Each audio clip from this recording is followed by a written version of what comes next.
እኔ እኮ አንዳንድ ሰዎች በጣም ነው ግርም የምትሉኝ። ቆይ ልጅቱ ምን አድርጊ ነው የምትሏት? ሰላም ቤተሰብ እንዴት ናችሁ? ደህና ናችሁ ወይ? እኔ በጣም ደህና ነኝ፣ እግዚአብሔር ይመስገን።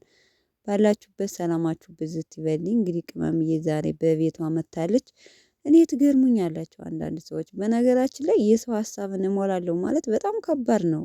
አንድ በቃ እኔ እኮ ይግርም ይልኛል። ምን አድርጊ ነው የምትሏት ልጅቱን የምትሳደቡት? በነገራችን ላይ እሷ እኔ እንደፈለጋችሁ ማለት ትችላላችሁ። የጥፍሬን ቆሻሻ ቼክ አላደረጋችሁም፣ ምንም አትመስሉኝም። ግን እርስ በርሳችሁ አትሰዳደቡ እባካችሁ ተውኝ እያለች ነው። በነገራችን ላይ እንግዲህ ብሩኬ ምን እንዳለ እያያችሁት ነው። በቴክስት ሼር አድርጎ ካበጣ ገበሽ ነኝ፣ ምንም ይበሉሽ እንደፈለጉ ማለት ይችላሉ። እኔ ግን አንቺ አጠገብ ነኝ እያለ ነው ማለት ነው። እና እባካችሁ ተፋቷት ልጅቱን። ምን አድርጊ ነው? በነገራችን ላይ ሰው ግዴታ ሁሉን ነገር ሳድርግ እዩልኝ አይባልም። ኦልሬዲ እሷ ታዘጋጅና ለባብሳ ቆንጅዬ ሆና ነው ዩቲዩብ ቪዲዮ የምትቀርጸው። እንደኛ ዲሽክሽቅ ብላ ምናምን አይደለም። እውነት ለመናገር ዩቲዩብም እኮ ለመስራት በነገራችን ላይ ስንት ነገር ተደርጎ ነው። ቤተሰብ እንዴ ፀጉር ስታይል ለመሰራት ሳሎን ሜካፕ ተሰርታችሁ ስንት ቪዲዮ አትራክት እንዲስብ እኮ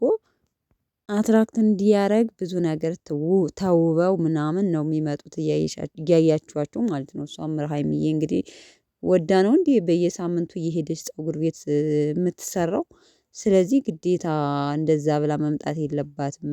እኔ ስለምበላው እናንተ ምን አገባችሁ እያለች፣ ስለዚህ በማይመለከታችሁ አትግቡ። በቃ እንዲህ ቢያንስ ደህና እንኳን እንትን ባንል ያን ያህል የሚሳደብ ኮሜንት አለማድረግ እንችላለን። ዝም ብለን ማለፍ እኮ ወይም ዝም ብለን ማየት እንችላለን። ቤተሰቦችን ነው አስቀያሚ ቃላት ባንናገር አሪፍ ነው ብዬ ነው የማስበው። ያው የቅምጥሌ ወዳጅ ደግሞ ብዙ ስለሆኑ ሪፕላይ እያሉ ብዙዎቻቸው ይመልሳሉ። እና አትሳደቡ። የምትሳደቡ ልጆች ግን ልቦና ይስጣችሁ። በነገራችን ላይ በጣም ትገርማላችሁ።